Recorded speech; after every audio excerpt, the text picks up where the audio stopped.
a través de las plataformas multimedia digitales, a través de las redes sociales. Dios les bendiga. Les saludamos desde la primera iglesia de las Asambleas de Dios en Ciudad La Unión, El Salvador. Mateo 27, 15 al 26, la palabra de Dios la leemos todos juntos. Ahora bien, en el día de la fiesta acostumbraba el gobernador soltar al pueblo un preso, el que quisiesen, y tenían entonces un preso famoso llamado Barrabás. Reunidos pues ellos, les dijo Pilato: ¿a quién queréis que os suelte?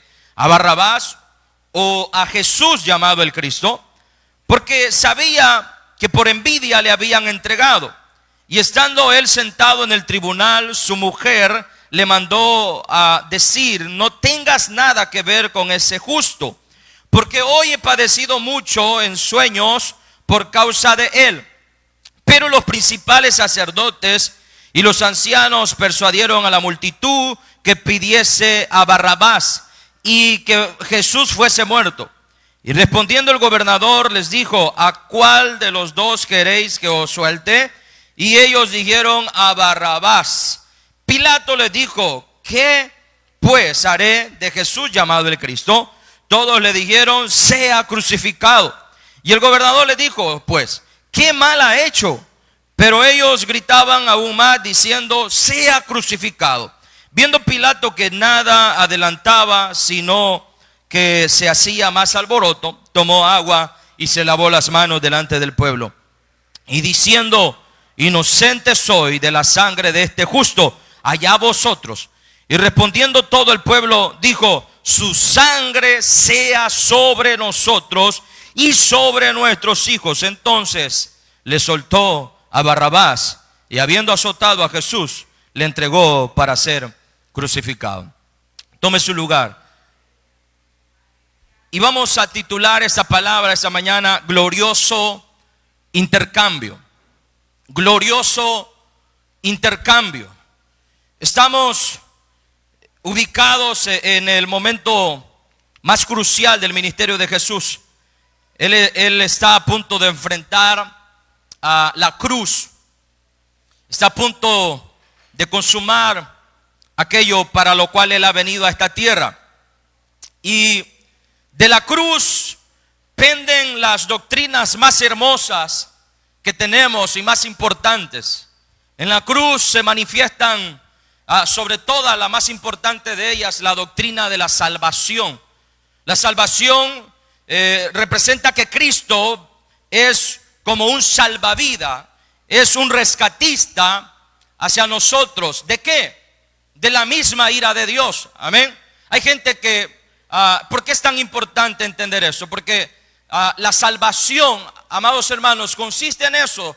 Jesús obrando como un rescatista, es como un salvavidas en alta mar a alguien que no sabe nadar y se ahoga. Pero a veces no hemos entendido de qué es lo que Jesús nos vino a salvar. Algunos creen que el objetivo principal era salvarnos, ¿verdad? Solamente de un infierno. Más Jesús en algunas ocasiones Él enseñó y dijo: no teman al que puede dañar el cuerpo, al que puede matar el cuerpo, mas deben de temer a aquel que puede matar el alma en el lago, en el infierno, en una condenación eterna. Pero quien tiene la voluntad, quien tiene la soberanía aún sobre el castigo, es el mismo Dios. No es Satanás, que se encargará del castigo de aquellos que desobedecieron a la palabra. Porque la Biblia misma dice que aún Satanás y sus ángeles serán lanzados a un lago de fuego. O sea que Él no tiene potestad sobre el castigo a aquellos que decidieron rechazar la gracia del Señor. Entonces, cuando hablamos de la salvación, es Cristo rescatándonos ¿de qué? De la ira de Dios. Amén. Es de la ira de Dios que Él nos vino a rescatar. Entonces, de la cruz, amados hermanos, hay un compendio de doctrinas, de enseñanzas que penden de esa cruz. La más importante de ellas es la doctrina de la salvación. Pero no solo eso acontecía en la cruz también hubo redención. La redención es Cristo pagando nuestra libertad, Cristo pagando nuestra deuda. Mire que no solo era salvación, también en la cruz había redención. Pero también además de eso, en la cruz estábamos siendo justificados. La justificación trata donde Dios nos declara sin culpa, o sea, impunes. Además tenemos la expiación, donde Dios estaba satisfecho ante el sacrificio de su Hijo Jesucristo. Pero también la cruz nos habla de adopción, nos hizo hijos legítimos de Dios. La cruz nos habla de santificación, nos apartó como un pueblo santo. La cruz habla de la propiciación, donde Cristo estaba aplacando la ira del Padre. Él fue propicio. También la cruz nos habla de la regeneración, nos hizo nuevas criaturas, amén. A través de la cruz, también la cruz nos muestra reconciliación, donde se hicieron las paces entre el hombre y Dios, dice la Biblia, reconciliados con Dios, amén. Había enemistad, había una enemistad entre Dios y los hombres. Pero yo quiero centrarme esta mañana en una de esas tantas bendiciones que emanan de la cruz, y es en la doctrina de la sustitución. Aquí tenemos una historia que habla claramente de eso, de cómo Cristo en la cruz del Calvario, Él se convirtió en un sustituto. Por eso queremos hablar esta mañana de un intercambio glorioso. Un intercambio, amados hermanos, es, algunos dicen un trueque, ¿verdad? Donde yo doy algo a cambio de otra cosa. Y usted dirá, ¿qué tiene que ver esto? ¿Por qué esta historia habla de intercambio? La relación de Dios con toda su creación desde el principio es una relación de intercambio. Siempre la Biblia nos habla de que en esta relación el ser humano está en una relación de dar y recibir. Aunque de parte de Dios, en lo que se refiere al ser humano, ese recibir debe ser resultado de la libertad y voluntad del mismo ser humano de parte de Dios. O sea que, como lo decíamos al inicio, cuando oramos y consagramos las ofrendas, nosotros simplemente traemos aquello de lo cual Dios ya nos dio. Amén. Entonces, nada de lo que damos es fruto quizás de nuestra propia voluntad, porque la Biblia dice que aún Dios pone en nosotros el querer como el hacer. Amén. Todo nace de Él. Así que siempre, amados hermanos, la Biblia nos habla que la relación entre el ser humano y Dios ha sido una relación de intercambio. ¿Se imagina usted tener la posibilidad de hacer un intercambio con Dios? ¿Qué cambiaría usted si usted se le presenta la oportunidad de hacer un intercambio con Dios? ¿Qué usted aprovecharía para negociar, para intercambiar con Dios? A lo mejor usted le pediría al Señor que le diera más vida. Amén. Pero ¿a cambio de qué? ¿Y cuántas veces hemos hecho esa promesa en tiempos de aflicción, verdad? De decirle, Señor, si tú haces esto, yo te prometo que te voy a servir con más entrega. Cuando estamos en la sala de espera de un hospital, muchas veces salen, yo digo que ahí en los hospitales nosotros hemos tenido las oraciones más genuinas que puede hacer un cristiano. Quizás no en la iglesia, fíjese. Yo reconozco que en un hospital he hecho de las oraciones más genuinas, a veces esperando a un hijo ante un diagnóstico que lo asusta a uno. Uno hace oraciones donde se compromete para con Dios. Y nosotros quizás pudiéramos intercambiar o pedir a Dios que nos diera más años de vida, pero ¿qué ofreceríamos nosotros a cambio? ¿Sabe hasta qué punto es capaz el hombre? ¿Qué es capaz de hacer el hombre a cambio de su vida? La Biblia nos habla en Génesis 47, 19, que, bueno, usted conoce la historia de la administración de José. José se vuelve el ministro para lo que nosotros sería quizás de hacienda, de economía, pero de todo, ¿verdad? De ganadería, de todo lo que implicaba la mayordomía de Egipto en aquellos entonces. José se encargó de todo eso, y a mí me llama la atención que en esta historia que está en todo el capítulo 47, pero específicamente en el versículo 19, llega un momento donde la gente, a cambio de su vida, usted se preguntará, ¿qué es capaz de hacer la gente a cambio de su vida? Pues mire, la Biblia nos narra que José administraba los granos de Egipto.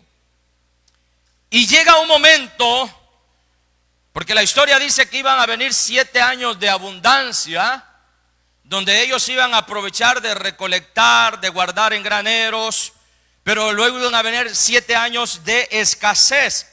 Y es ahí donde se iba a manifestar la buena mayordomía de José. Ahora bien, la gente empezó comprando el grano, pero en un momento se le acabó el dinero. Pero cuando se acabó el dinero, la gente dijo: José, ya no tenemos dinero, ¿cómo vamos a obtener el grano, el alimento a cambio? Bueno, denme sus tierras, denme sus ganados. Y José empezó a intercambiar el alimento a cambio de las propiedades, de los terrenos, de las personas, del ganado. Pero llegó un momento donde la gente se despojó de todo, pero el hambre continuaba, y ellos dijeron: José, ¿y ahora qué te vamos a dar a cambio? Pero miren, el versículo 19 dice: ¿por qué moriremos delante de tus ojos? Así nosotros como nuestra tierra, cómpranos a nosotros y a nuestra tierra por pan, y seremos nosotros y nuestra tierra siervos de Faraón, y danos semilla para que vivamos y no muramos, y no sea asolada la tierra. ¿Qué es capaz de hacer la gente por su vida? Venderse. La Biblia dice que la gente en Egipto le empezó a decir a José: José, ya no tenemos tierra, ya nos las quitaste todas, eres un buen negociante. Ahora bien, ¿qué vamos a hacer? ¿Vamos a morir? No, cómpranos a nosotros. Nosotros vamos a ser esclavos, pero danos pan a cambio, y seremos nosotros y toda nuestra tierra siervos de Faraón, pero danos semillas. Entonces, amados hermanos, ¿qué es capaz de hacer el hombre por su vida? La Biblia nos dice en este pasaje, si lo interpretamos de esta manera, la Biblia nos dice que el ser humano es capaz de entregar su propia vida a cambio de sus intereses.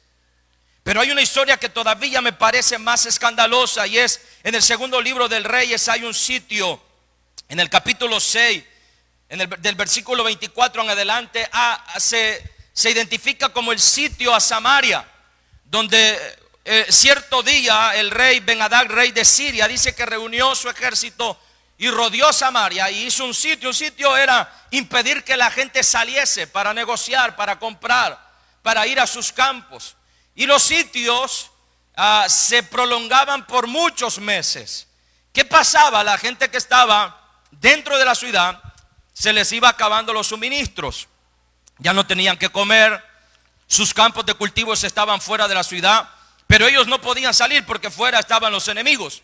Ahora bien, hubo gran hambre en Samaria. El versículo 25 dice que a consecuencia de aquel sitio, tanto que la cabeza de un asno se vendía por 80 piezas de plata, y la cuarta parte de un cac de estiércol de palomas por 5 piezas de plata. La gente se empezó a comer hasta lo que no se comía. Una cabeza de un asno, el estiércol de paloma. Pero lo más alarmante en esta historia es que esta historia prosigue y nos dice que cuando ya no había ni una cabeza de asno ni estiércol de paloma, dice la historia en el versículo 26: y pasando el rey de Israel por el muro, una mujer le gritó y dijo: salva, rey, señor mío. Y le dijo: si no te salva Jehová, ¿de dónde te puedo salvar yo? ¿Del granero o del lagar? Haciendo alusión que no había nada que comer. Y él le dijo el rey: ¿qué tienes? Ella respondió: esta mujer me dijo: dad acá tu hijo y comámoslo hoy, y mañana comeremos el mío. Cocimos pues, eso está en la Biblia, hermanos, a mi hijo y lo comimos. Versículo 29. El día siguiente yo le dije, da acá tu hijo y comámoslos. Mas ella ha escondido a su hijo. Esa fue la gota que derramó el vaso. Eso es lo que llevó al colmo al profeta Eliseo para tomar cartas en el asunto. Dice que al escuchar estas palabras, él se rasgó sus vestidos. Porque la gente fue capaz de... Usted me preguntará, ¿qué es capaz de hacer el hombre? ¿Qué daría a cambio de preservar su propia vida? Pues la Biblia dice que el hombre es capaz aún de entregar a sus propios hijos. Escuche bien, a lo mejor usted está interiorizando y a lo mejor las madres dirán, jamás haría eso. Y sabe usted que por cosas aún más leves somos capaces a veces de entregar a nuestros propios hijos. Hay actos que usted no se da cuenta donde usted y yo entregamos a nuestros hijos. Porque hay gente que diría, yo no sería capaz de llegar a esta instancia. Pues la Biblia dice que el ser humano es capaz de llegar a estas instancias. Yo conozco de casos donde padres han vendido a sus hijos. Amén. Ahora bien, y hay actos respecto a nuestras convicciones donde nosotros a veces entregamos a nuestros hijos. Actos que tienen que ver con nuestras convicciones, donde damos a entender que no confiamos en Dios, en la providencia, en la protección de Dios. Pero mire esta historia, la gente es capaz aún de entregar a sus propios hijos. Dice que ellos, estas mujeres, negociaron, dijeron, comámonos hoy a uno de nuestros hijos y mañana cocinamos. Es algo, hermanos, alarmante lo que se puede leer acá. Ahora bien, ¿a quién quiero llegar yo? La Biblia, la historia de la Biblia nos habla de un intercambio. Hay intercambios que parecen injustos. Yo no sé si alguna vez usted ha jugado o ha participado de esa actividad de intercambiar regalos. A veces se suele jugar en fechas navideñas, ¿verdad? O en cualquier momento. Algunos le llaman el amigo secreto. Pero a veces ya no dan ganas de participar de ese juego. Porque pareciera que el intercambio es injusto, ¿verdad? Mire, yo estuve en una celebración donde se hizo eso, donde había gente que solo intercambiaba regalos de una tienda comercial muy famosa acá. Y daba pena uno salir con el regalo que uno llevaba porque allí solo habían regalos caros. Y recuerdo que en la escuela se daba eso mucho y a algunos no les gustaba participar de eso porque no les agradaba que ellos daban un buen regalo y a cambio ellos tenían algo que no les parecía. Por eso algunos ponen, ¿verdad?, algunas reglas. Ahora hasta ya dicen cuál es el precio del cual debe ser el regalo y que nadie se pase de ese precio y que no sea menor ni mayor, para asegurarnos de ¿qué? De que el intercambio sea ¿qué? Justo. Pero la Biblia nos habla que hay veces que hay intercambios que no parecen justos. La historia, por ejemplo, de Jacob, la Biblia nos dice en el Génesis 29, 23. Yo creo que esta historia es una historia de un intercambio injusto, donde Jacob, que él va a predominar mucho en este mensaje, porque la vida de Jacob estuvo lleno de eso, de intercambios. La Biblia dice en 29, 23 de Génesis: y sucedió que a la noche tomó a Lea, su hija, y se la trajo, y él se llegó a ella. Y dio Labán su sierva Silpa a su hija Lea por criada.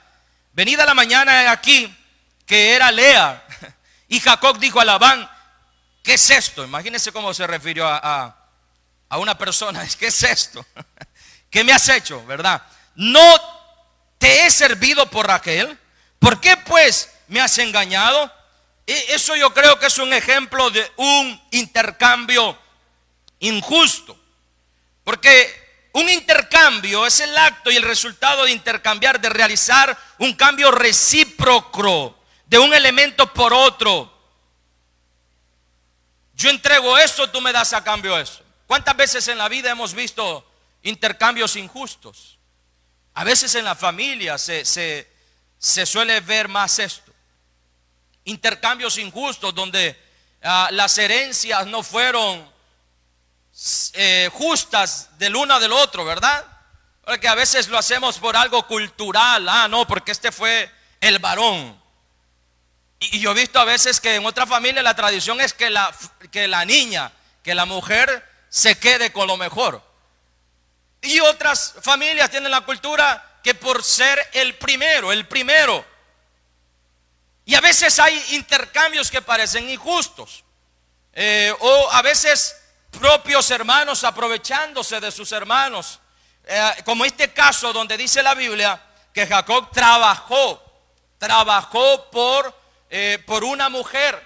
Pero la Biblia dice que la noche de bodas que hizo su suegro le cambió a su esposa. Le cambió la mujer. Dice que le entregó la que no era. Parecía entonces un intercambio injusto. Así, en la Biblia, el acto de redención de nuestro Señor Jesucristo pareciera que es un intercambio injusto. Porque la Biblia nos dice, ahora bien, el día de la fiesta, Mateo 27:15, acostumbraba el gobernador soltar al pueblo un preso, el que quisiesen. Y teniendo entonces un preso famoso, como el Chapo, quizás me imagino en este entonces, ¿verdad? Que ha sido uno de los presos más famosos, llamado Barrabás. Reunido pues ellos, les dijo Pilato: ¿a quién queréis que os suelte? ¿A Barrabás o a Jesús llamado el Cristo? Esta historia, amados hermanos, es una historia de un intercambio injusto.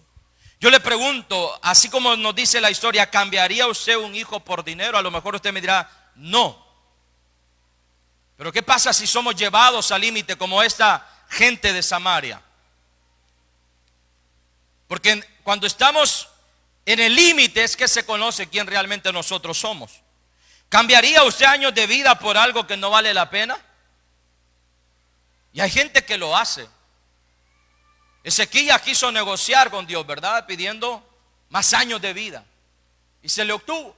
Y lo obtuvo. Pero sin embargo hay gente que cambia su matrimonio por una infidelidad.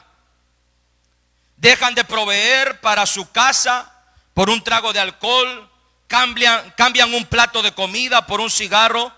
Hay cambios en la vida, intercambios que parecen injustos. Entonces la historia de la cruz de Jesús nos habla de un intercambio injusto. Había un hombre llamado Barrabás, el cual la Biblia dice que Jesús vino a ocupar el lugar que a él le correspondía. Ahora bien, quiero ir a otra historia esta mañana juntamente con ustedes. Es la última historia que vamos a ver, que nos habla de la bendición de los primogénitos. La Biblia nos habla en Génesis capítulo 48. Hay una historia muy maravillosa de intercambio. Los primogénitos tenían una doble porción en cuanto a la heredad. Ya lo mencionaba, algunos se rigen por eso, ¿verdad? Y dicen, la Biblia lo enseña así. Tenían la bendición de la primogenitura. Y usted va a ver que en el Antiguo Testamento predomina este principio, y era que los primogénitos sobresalían en cuanto a las herencias, en cuanto a liderazgo. Hay un patrón, pero hay un patrón muy interesante en la Biblia, y es que que me llama la atención con lo que acontecía en el linaje de donde vendría nuestro Señor Jesucristo. Ya hemos dicho que la Biblia hay que verla, a mí me gusta verla como la historia de un linaje. Cuando se le promete a Abraham y le dice en ti serán benditas todas las familias de la tierra. La Biblia hay que verla desde esa perspectiva. Y en el linaje de Jesús, en los antepasados de Jesús, había algo muy interesante que pasaba. Por ejemplo, con los que no eran primogénitos. Ejemplo, Jacob y Esaú. Por eso decíamos que íbamos a mencionar mucho a Jacob, porque Jacob está muy relacionado a esto de los intercambios injustos. No solo a él le intercambian la mujer por la cual él había trabajado, sino que él en un momento también intercambió con su hermano Esaú la bendición de la primogenitura. ¿Cuántos recuerdan eso? Que por un potaje, por un guiso, dice la Biblia, que Esaú intercambió la primogenitura, la bendición del primogénito, se la cedió a quien no era el primogénito, sino que era Jacob, el segundo en sucesión. Pero no solo eso, me parece interesante la historia de Moisés y Aarón. Moisés no era el primero en el linaje, pero a quien escogió Dios no fue Aarón, sino que escoge a Moisés, aun cuando Aarón era antes que Moisés. Esto pasó también con José. José no era el primogénito, pero era el hijo predilecto, el hijo preferido, pero era el número 11 en la sucesión. Antes de José habían otros 10 hermanos. Pasó también con David. ¿Sabe? Cuando llega el profeta Samuel, él le dice al padre de David, le dice: no vamos a sentarnos a comer hasta que venga el menor de todos tus hijos. Cuando le pregunta: ¿están aquí todos tus hijos? No, aún falta uno. Entonces, y usted conoce la historia, la unción no fue para los primeros, sino que la unción fue para el último, que es David. Pasó con los hijos, con Salomón y Absalón. Salomón no era el primero, pero sin embargo él fue que ocupó el trono en lugar de Absalón. Qué interesante es esto. Pero todo esto, amados hermanos, estaba simplemente apuntando a una sola cosa. El mensaje de la cruz se estaba ahí predicando, amén, a través de lo que Dios estaba haciendo. Pareciera que no se estaba respetando el orden. ¿Por qué Dios escogiendo a Jacob antes que a Esaú? Aún la misma Biblia dice que él aceptó, escogió a Jacob y a Esaú rechacé. Así lo dice la Biblia. Y pareciera que no hay un orden, que no era ese el orden. ¿Cómo entonces se escogió primero a Moisés antes que a Aarón? Primero a José antes que a sus otros 11 hermanos. Primero a David antes que sus otros hermanos. ¿Cómo es posible que a Salomón antes que a Absalón? Los hijos de Tamar, Fares y Sara. Génesis 38 tiene esta historia donde la Biblia dice que al venir al proceso, al trabajo de parto, de alumbramiento, Tamar, la partera que estaba atendiendo, dice que al salir la mano de uno de los niños, porque habían 2 en su vientre, le colocaron un distintivo en su mano para señalar que era el primero que había nacido. Pero dice la Biblia que introduciendo nuevamente su mano, luego Fares se abrió camino, que eso significa aquel que se abre brecha. Y dice la Biblia que Fares nace primero y no aquel al cual se le había puesto el distintivo, que había sacado su mano primero. Todo eso estaba dando un anuncio de lo que Jesús, lo que Dios iba a hacer en la cruz del Calvario. Aquel que tendría que haber sido el primero, haber tenido el privilegio por ser el primogénito, no lo fue así, sino pareciera que había una sustitución. Y esa es la doctrina que estamos viendo de la cruz del Calvario, la doctrina de la sustitución. ¿Qué pasó ahí? Pero la historia más interesante de todo esto que Dios estaba haciendo está en Génesis capítulo 48. La Biblia dice, escuche bien, en el versículo 17, Génesis 48, 17, y con eso terminamos. Pero viendo José que su padre ponía la mano derecha sobre la cabeza de Efraín, le causó esto disgusto, y asió la mano de su padre para cambiarla de la cabeza de Efraín a la cabeza de Manasés, Y dijo José a su padre: no así, padre mío, porque este es el primogénito.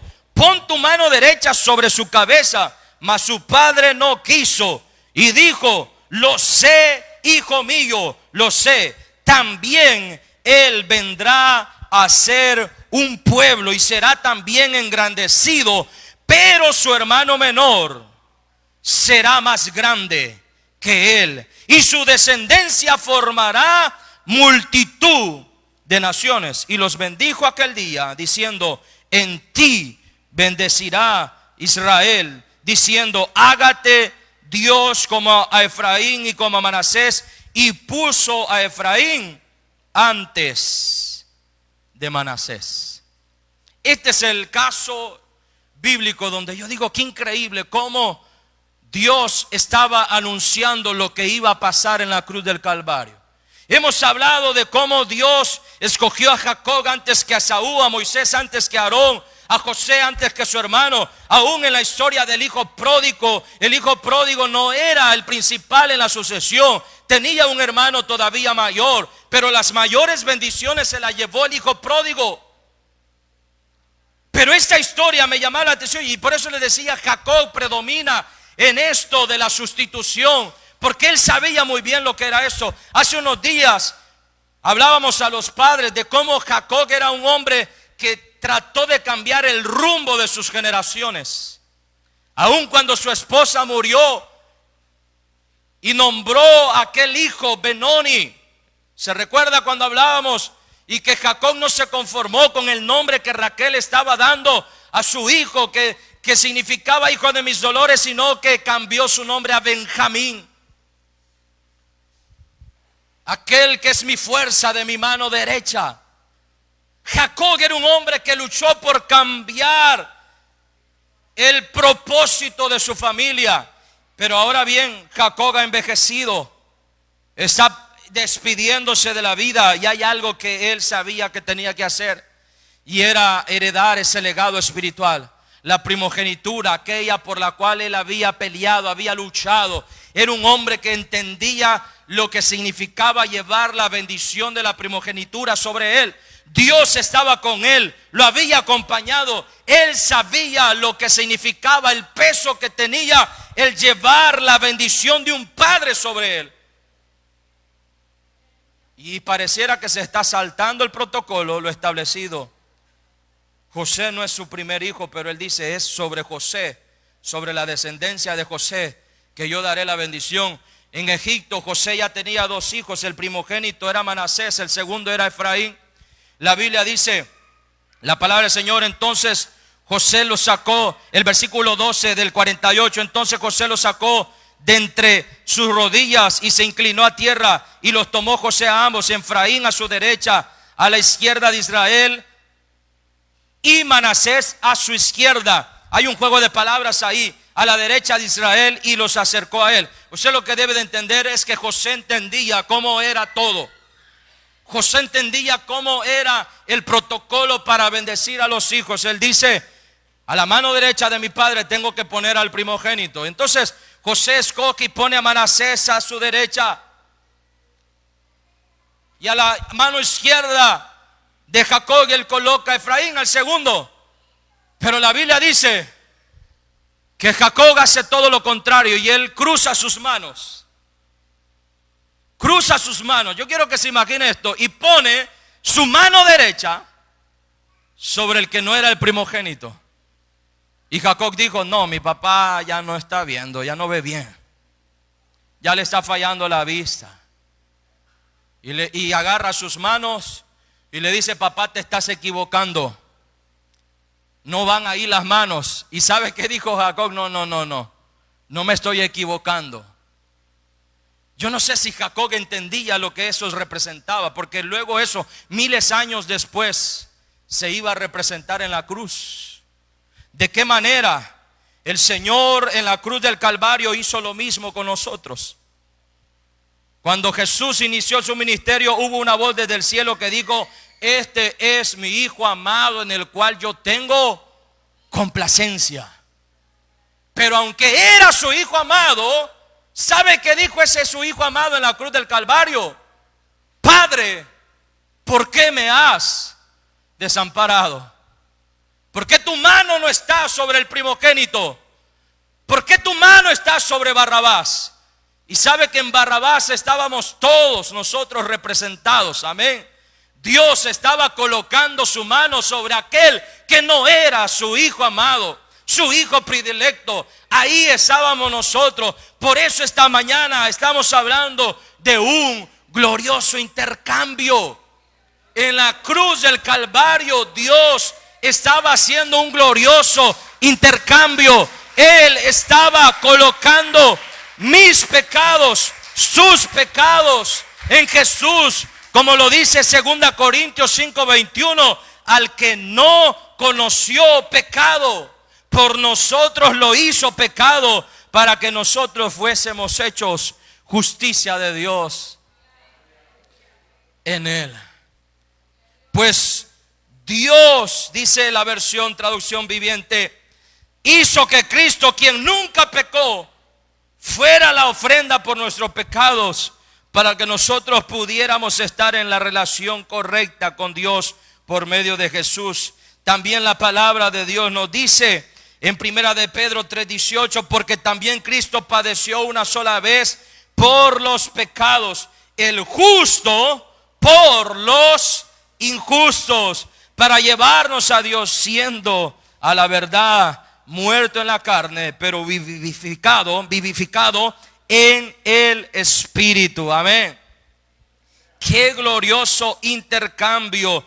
Jesús en la cruz estaba haciendo un glorioso intercambio. Usted dirá de qué. En la cruz Él cambió nuestra culpa por la justificación.